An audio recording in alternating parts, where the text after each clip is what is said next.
Bonjour à tous et bienvenue pour la matinale, l'émission quotidienne de CMC Markets qui débute à 10 heures. Je suis Nicolas Chéron, analyste pour vous servir et nous sommes aujourd'hui le mardi 14 juin. Le titre du jour est des indices toujours sous pression. En effet, le CAC 40 est passé sous la barre des 4200 points. Le DAX est dans la zone des 9500 points. Le S&P a cassé son support à 2085 points hier, engendrant de l'aversion au risque. On a l'indice de volatilité, le VIX, qui a dépassé le seuil des 20, seuil psychologique qui montre qu'on est vraiment dans un marché d'aversion au risque et de forte volatilité. On a eu une livre extrêmement volatile hier avec la publication de 4 sondages en séance. Donc voilà, on a des indices sous pression, le pétrole qui consolide, la volatilité qui s'envole, ce sont des marchés plutôt averses au risque et nous allons donc faire le point complet sur la situation.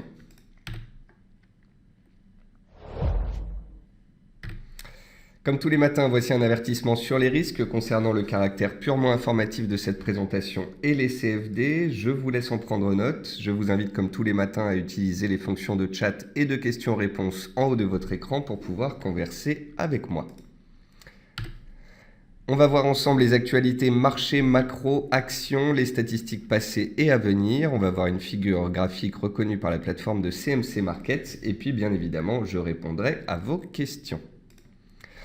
Alors, en termes d'actualité marché, séance très volatile hier sur la livre suite à la publication de 4 sondages contradictoires. De plus en plus de sondages donnent le Brexit gagnant. Cela a fait une pression sur la livre qui retrouve la zone des 1,41. La zone des 1,40, 1,41, ce sont les plus bas de début d'année. Donc la livre est vraiment sous pression. Le VIX, le Volatility Index, dépasse les 20-21 points, signe de défiance des opérateurs, on le verra graphiquement. On a vu que le VIX donc, est un indicateur qui évolue entre 12 et 20, on va dire que le marché est plutôt normal. Au-dessus de 20, entre 20 et 40, il y a de la peur sur les marchés, une forte volatilité. Et au-dessus de 40, eh bien, c'est vraiment un marché extrêmement volatile, comme on a pu le voir en 2008. Donc pour l'instant, on est passé d'un marché de range, de consolidation, à un marché de correction. Il y a de la volatilité, ça peut aller très vite sur les indices, donc il faut être prudent. Le SP500 casse son support donc à 2085 points. Il passe de haussier à neutre. Il n'est pas baissier. Le SP500 est à 2,5% de ses plus hauts annuels. Il consolide gentiment pour suivre le mouvement de consolidation du pétrole. Le SP500 aussi, il y a des prises de bénéfices sur cet indice puisqu'il y a quand même des craintes par rapport à l'Europe, par rapport au Brexit, etc. Mais quand vous regardez le SP500, vous comprenez bien que on est juste passé d'un marché haussier à neutre, il y a des prises de bénéfices et un peu d'aversion au risque. Alors qu'en Europe, quand on regarde les indices, on a vraiment l'impression que la peur a pris les opérateurs en tenaille. Le CAC et le DAX tentent de tenir leur bas de canaux baissiers respectifs à 9530 et 4170 points. Donc je vais vous le montrer tout à l'heure. J'ai essayé de cadrer le CAC et le DAX dans des canaux baissiers. On a touché les bornes basses de ces canaux ce matin. Si on arrive à réagir positivement dessus, on pourrait voir des tentatives de reprise haussière. Bien évidemment, attention, la volatilité est forte et très rapidement on peut retourner sur les plus bas du jour. Donc il faut être prudent. Je le dis 2 fois plutôt qu'une. Un trader averti en vaut 3. Quatrième séance consécutive de baisse pour le pétrole WTI. On le verra, le support clé est à 47,5 $. Donc le WTI, je vous en ai parlé hier parce que j'ai écrit une analyse sur le pétrole vendredi. J'ai écrit aussi une analyse sur les pétrolières vendredi. Je vous ai expliqué que le pétrole WTI était dans un biseau ascendant, qu'il en était sorti par le bas et qu'il revenait sur son support à 47,5. C'est ce qu'il a fait en 4 séances consécutives de baisse. Si le WTI devait réagir favorablement sur cette zone de prix, la tendance haussière pourrait perdurer et cela serait un soutien aux indices boursiers. Si au contraire, demain, par exemple, avec les stocks de WTI, on venait à casser ce seuil, là, attention, on pourrait avoir de plus gros dégagements sur le pétrole et ça pourrait peser sur tout le secteur énergétique et les indices. En termes d'actualité macroéconomique, le dernier sondage du Financial Times donne le Brexit gagnant. Or, le sondage du Financial Times, c'est un peu le sondage des sondages. Donc voilà, c'est ce qui fait pression sur les marchés actuellement. Bien évidemment, on est autour de 47 à 50% pour le Brexit ou pour le Remain en fonction des sondages. Donc, ça va être très serré, très tendu et le jour des résultats du référendum, le marché devrait décaler très fortement, soit à la hausse, soit à la baisse. Ça, on ne le sait pas encore. Deutsche Bank note que les investisseurs recherchent de la protection avec une hausse du VIX de 60% en 5 jours. Le VIX, on en avait parlé mardi dernier quand il était sur support. Depuis, il n'a fait que s'apprécier. 6 séances consécutives de hausse ou 5 séances consécutives de hausse. Et donc voilà, on a pris note des risques de Brexit, la volatilité s'est envolée, les indices boursiers ont corrigé fortement et on va voir si la situation arrive à se stabiliser sur les zones de prix actuelles. La BCE a commencé à acheter des obligations d'entreprise, des obligations privées. Depuis le 8 juin, elle est déjà à 350 millions d'euros d'achat. Et puis le rendement du Bund passe négatif pour la première fois de son histoire. Donc le Bund, c'est le 10 ans allemand. Le rendement du Bund approchait 0 ces dernières séances. Il passe négatif pour la première fois de son histoire. On parle beaucoup du rendement des obligations d'État en ce moment et des obligations d'entreprise, car de très nombreuses obligations voient leur rendement passer en négatif. Et cela fait pression sur le secteur bancaire, car il va être très complexe pour les banques et les assurances de créer de la performance et de gagner de l'argent sur leurs clients si les rendements des obligations d'État deviennent négatifs. L'OPEP prévoit un retour à une offre déficitaire au deuxième semestre, ce qui pourrait soutenir les prix du pétrole. Donc cela, c'est à suivre. On a vu donc au premier semestre que les cours du pétrole avaient fait un point bas, qu'ils avaient gagné 90%. Depuis à peu près une semaine, on assiste à des prises de bénéfices. Mais si, comme l'OPEP le pense, au deuxième semestre, on avait une offre déficitaire, eh bien cela pourrait changer la donne.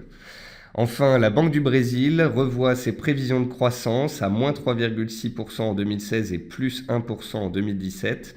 Jusqu'ici, la Banque du Brésil voyait plutôt moins 2,5% en 2016 et plus 0,55% en 2017. Elle a donc un petit peu ajusté ses prévisions.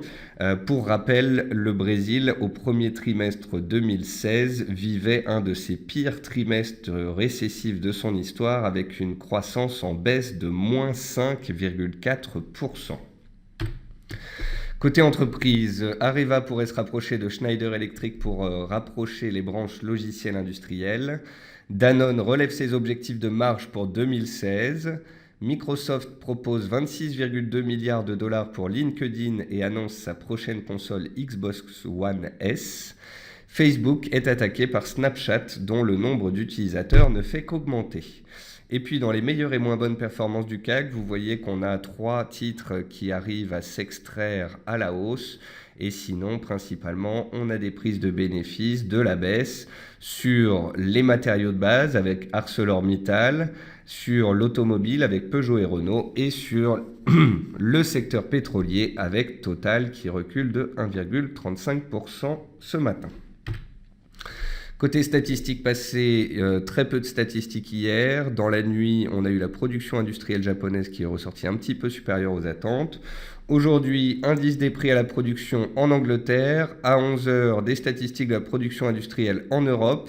La statistique du jour à 14h30, ce sont les ventes au détail aux États-Unis.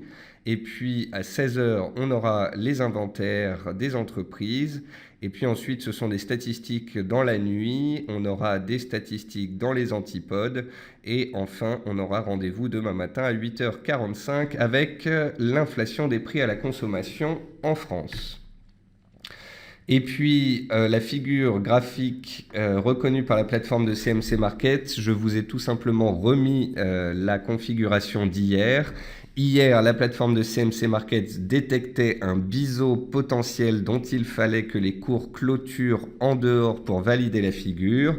Cela a été le cas en clôture hier et donc on a eu plus de baisse entre hier et aujourd'hui. On est dans la zone des 48 $ et on va donc approcher du fameux support à 47,50, 48 dont je vous parlais tout à l'heure. Je vous le redis, j'ai publié une analyse vendredi sur le pétrole sur le site Investir dans la rubrique Le Club des Traders.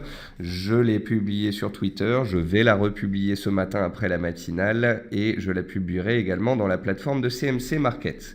Et puis sur le site de CMC Markets, vous pouvez retrouver l'analyse sur les pétrolières françaises que sont Technip et Total que j'ai rédigé vendredi dernier.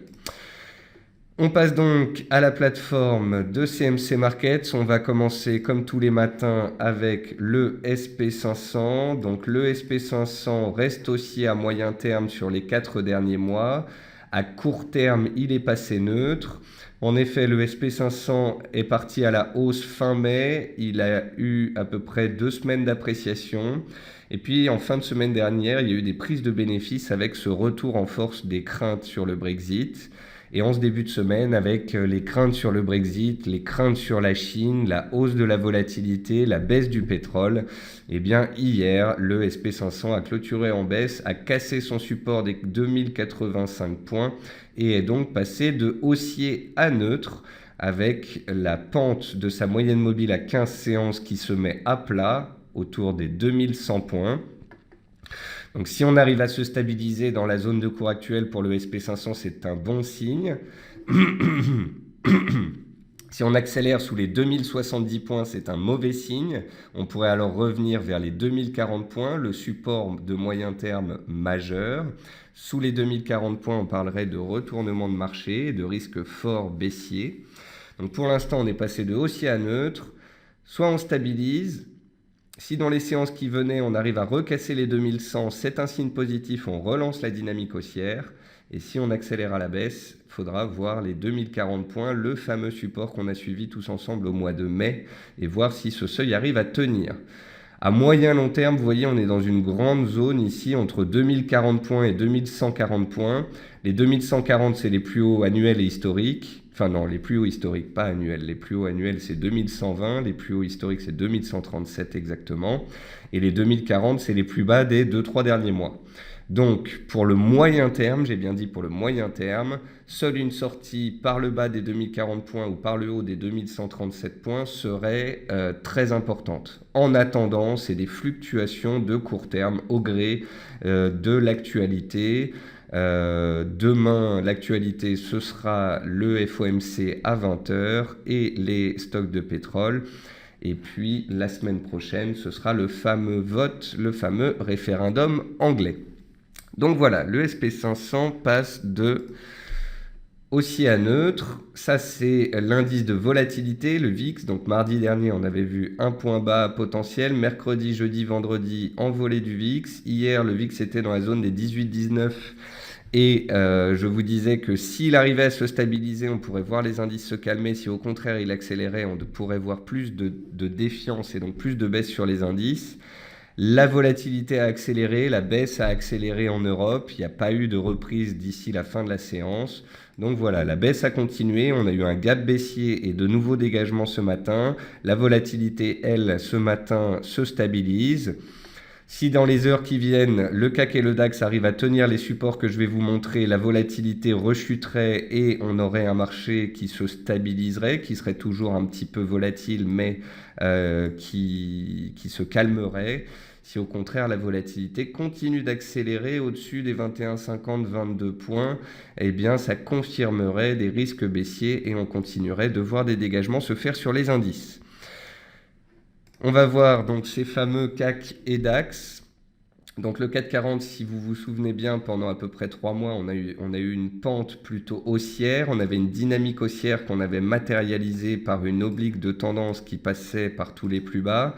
Donc quand le CAC 40 a cassé ici la zone des 4350-4380 points, on a vu que la dynamique haussière de fond était cassée.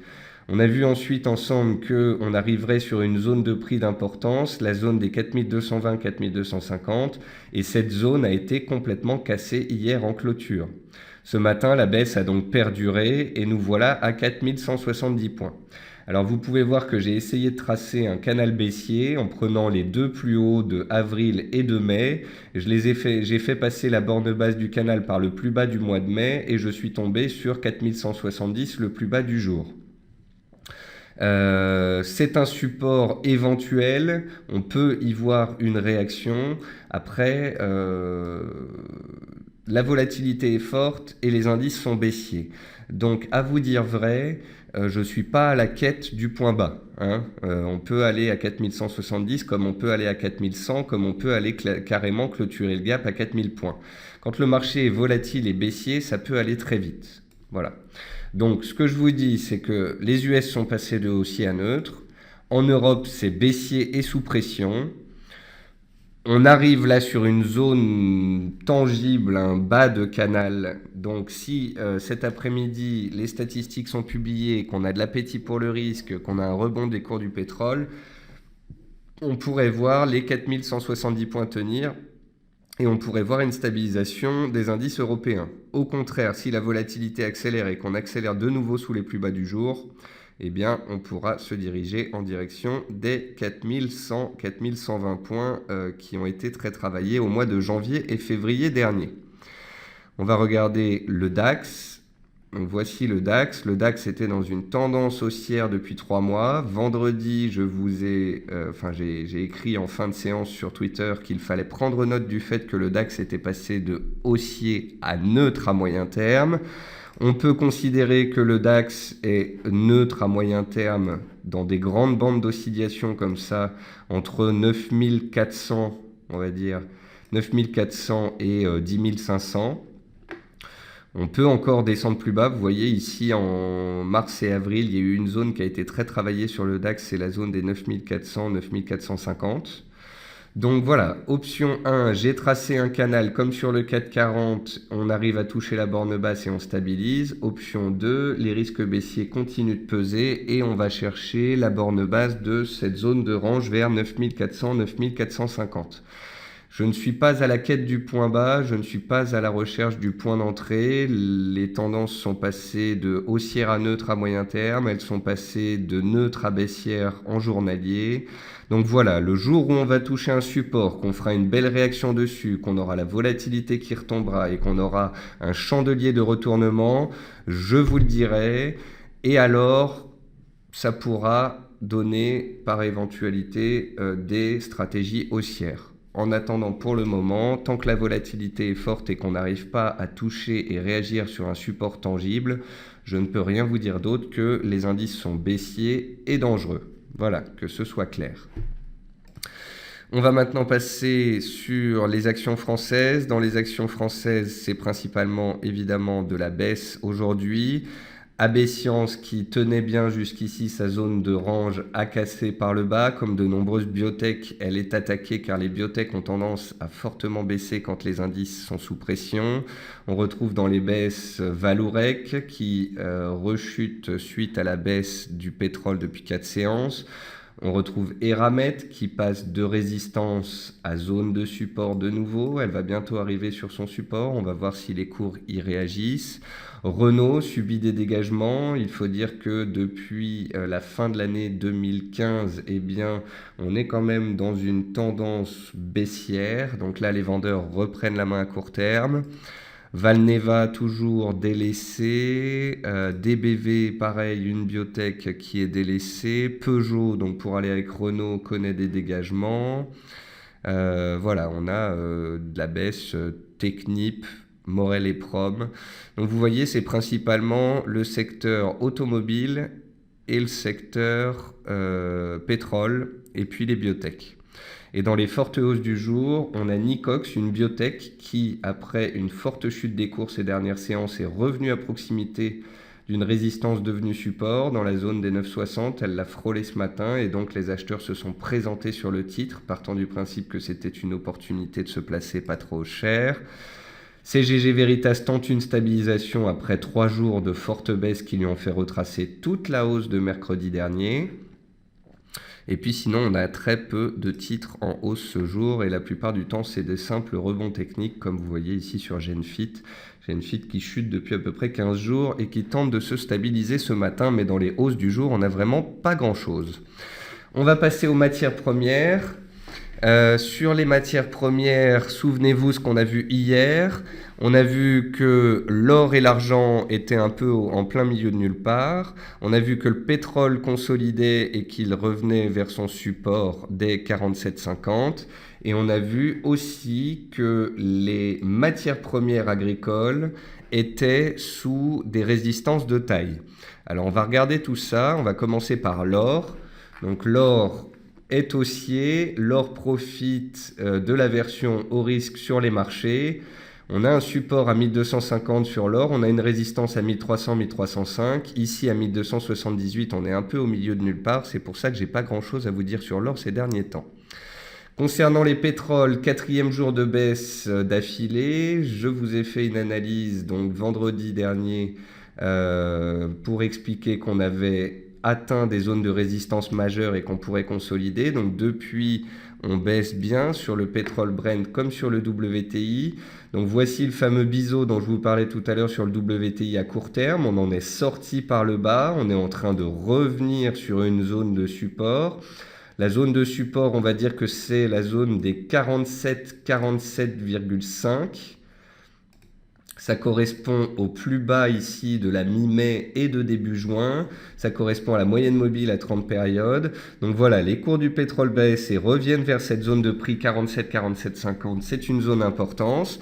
S'il y a de l'appétit pour le risque sur les marchés et si les supports tiennent et si les stocks de pétrole ravivent les velléités haussières, eh bien la tendance pourrait repartir à la hausse dans le sens de la tendance de moyen terme qui est haussière.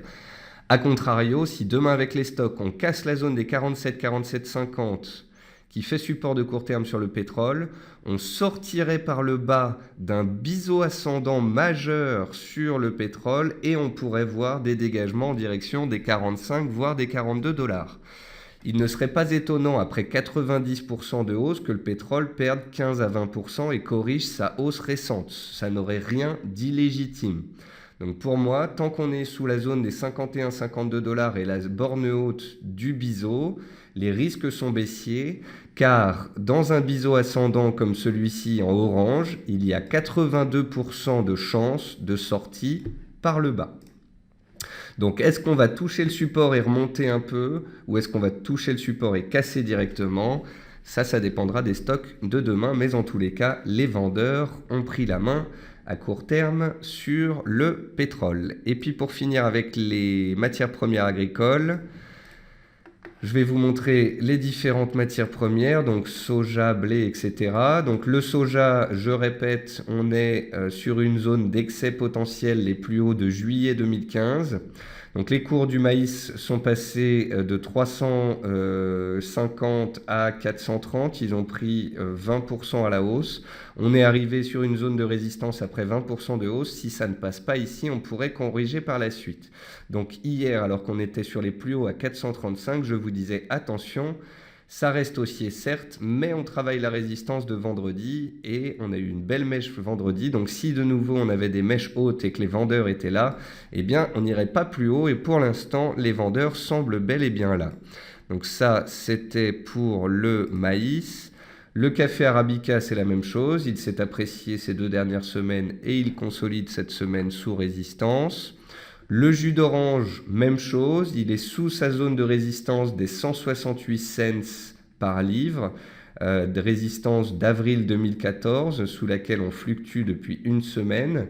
Si dans les séances qui viennent, on arrive à passer en force les 168, 170, alors les acheteurs prendraient la main, on pourrait aller plus haut. Mais si on arrive au final pas à passer cette zone des 168-170, on pourrait donc échouer sous une résistance multi-annuelle et revenir vers les supports, voire consolider par la suite. Sur le blé, même chose, on est en reflux depuis plusieurs séances. Voici le blé à moyen terme, biseau descendant majeur. On a eu une belle appréciation pendant 2-3 semaines, mais ça n'est pas passé la semaine dernière et donc les cours retombent. Donc café, blé, riz, enfin tout ça, en gros, on est sous résistance, ça reflue, rien de spécial à dire. Et puis le gaz naturel, pour terminer, eh bien le gaz, il est plus ou moins sur les mêmes seuils que le pétrole WTI, c'est-à-dire que le pétrole WTI et le pétrole Brent, ils ont échoué sous leur niveau de juillet-septembre 2015. Eh bien, le gaz est sur ses plus bas de mai-juin 2015. Donc voilà, le gaz a rattrapé son retard sur le pétrole et il est revenu travailler une zone de résistance d'importance sous laquelle il bute pour le moment, tout comme les cours du pétrole. Et puis pour finir avec les matières premières, on parle des bovins engraissés. Les bovins engraissés, comme vous pouvez le voir, on est sous une oblique de moyen terme qui fait résistance. J'avais écrit une analyse pour vous expliquer que tant qu'on était sous cette oblique, c'était baissier. Si on cassait cette oblique, ce serait un éventuel signal haussier. Donc pour l'instant, pas de cassure, pas de signal. On est en train de revenir vers les plus bas annuels. Si on n'arrive pas à les tenir, on pourrait même encore aller un cran en dessous. Donc sur les bovins engraissés, c'est du moyen terme. J'ai une oblique baissière et tant qu'on sera dessous, la tendance sera baissière, il n'y aura pas de signal de renversement. Uniquement une cassure de cette oblique serait significative. Et puis pour finir, on va passer aux devises. J'en profite pour saluer Hervé qui vient de me poser la question sur les bovins et j'en profite aussi pour saluer Liva que je n'avais pas vu depuis longtemps. Content de vous retrouver, Liva. Donc je continue avec le dollar. Donc le dollar index en données journalières. Donc on a vu ensemble que le dollar avait consolidé fortement suite au NFP, qu'ensuite il était revenu vers une zone de soutien tangible dans la zone des 93,60. On avait tenu ce support, on avait relancé jeudi et vendredi dernier. Hier, lundi, le dollar a consolidé, mais vous pouvez voir qu'aujourd'hui, les acheteurs de nouveau reprennent la main. On a des plus bas de plus en plus hauts sur le dollar. Tant que ce sera le cas, eh bien, le dollar sera potentiellement recherché. Donc au fur et à mesure, je trace des supports sous les plus bas du jour. Tant que le dollar fait des plus bas de plus en plus haut, c'est haussier et les paires en dollars peuvent donc connaître des dégagements. Si et seulement si le dollar vient à casser des supports par la suite, alors les paires en dollars pourraient repartir à la hausse. Donc pour l'instant, l'AUD reste sous pression et consolide sa hausse récente. Tant que le dollar est recherché, l'AUD peut baisser. L'euro-dollar, on avait vu qu'il avait échoué sous 1,14 la semaine dernière. Il a un support à 1,1220 et puis ensuite une zone de soutien à 1,1150. À court terme, les vendeurs ont la main et le dollar reste soutenu. Donc, on peut revenir vers les 1,1220, voire en dessous. La livre, elle est sous très forte pression. Elle baisse puisque le dollar se reprend, mais elle baisse aussi puisqu'il y a des sondages en faveur du Brexit qui la déstabiliseraient. Le NZD, lui, il est en consolidation de sa forte hausse récente. Et puis l'USD CAD, qui est intéressant, profite de la baisse du pétrole et de la hausse du dollar. Et depuis le support qu'on avait vu ensemble la semaine dernière à 1,2660, eh bien, il remonte gentiment la pente.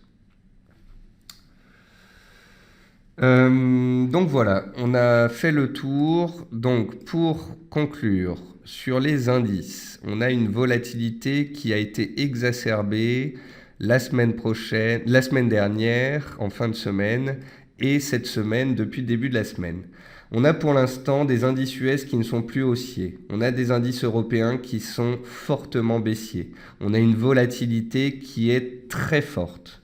Donc ça veut dire que jusqu'à nouvel ordre, jusqu'à ce qu'on touche un support, jusqu'à ce que la volatilité se calme, jusqu'à ce qu'on puisse constater un chandelier de retournement, les vendeurs ont la main, la tendance est baissière et on peut aller plus bas. Que les choses soient claires. Je vous ai indiqué qu'on était sur des bas de range, mais ça ne veut pas dire qu'on va fortement réagir dessus et repartir à la hausse. La tendance est baissière, les vendeurs ont la main. Tant qu'on fait des plus bas de plus en plus bas, ce sera le cas. Seule une figure de retournement en données 4 heures ou en données journalières, qui laisserait sous-entendre qu'on peut stabiliser, voire remonter, pourrait être intéressante et pourrait nous donner l'éventualité de stratégie haussière. Mais jusqu'à nouvel ordre, les vendeurs ont la main, il y a du stress sur les marchés, il y a du stress en amont de la Fed de demain et du référendum anglais de la semaine prochaine. Et tant qu'il y aura du stress et de l'indécision, eh bien les actions et les indices auront tendance à être sous pression. Concernant les actions, on a vu ensemble que les actions des biotech étaient attaquées quand les marchés actions baissaient. On a vu aussi que les bancaires étaient sous pression à cause des rendements obligataires qui sont négatifs. On a vu aussi que les sociétés pétrolières et parapétrolières étaient sous pression tant que le pétrole baissait. Et on a vu aussi que automobile était sous pression. Donc automobile, bancaire et pétrolière sont sous pression. Tant que ce sera le cas, le marché sera potentiellement baissier. On a vu dans les matières premières donc, que l'or et l'argent sont un peu au milieu de nulle part, que les pétroles vont arriver sur support majeur, et si ces supports-là cassent, ce sera des signaux forts qui feront pression donc de nouveau sur les cours du pétrole et donc sur les indices. Donc ça, on verra, je pense, demain avec les stocks. Et puis concernant toutes les matières premières agricoles qui ont profité des récentes pluies aux États-Unis, en Amérique du Sud, qui ont un petit peu engendré des spéculations à la hausse sur les cours, eh bien, comme on l'a vu ensemble, toutes ont touché des résistances. Le coton hier était sous résistance, il avait gapé à la hausse, il était sous résistance, il a baissé.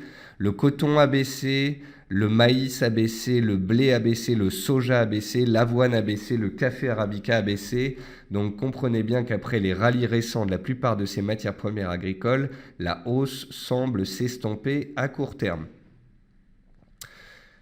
Et puis les devises, on a vu que tant que le dollar était fort, on avait des consolidations sur les paires en dollars. Le dollar a tendance à être haussier et recherché quand les marchés baissent, donc ça c'est à suivre. Après, la donne peut être un peu changée avec la fête de demain soir, donc évitons de dire les corrélations quand les indices baissent, le dollar monte ou des choses comme ça. Le dollar en fait un petit peu à sa tête en ce moment. Une chose est certaine, tant que le dollar est recherché et fait des plus bas de plus en plus haut, les paires en dollars sont sous pression. Si et seulement si le dollar casse ses récents plus bas, alors on aura des retournements tangibles à mettre en place, à valider et à analyser sur les paires en dollars. Nicolas me dit bonjour, je souhaiterais savoir quel est le blé tradé sur la plateforme NetGen.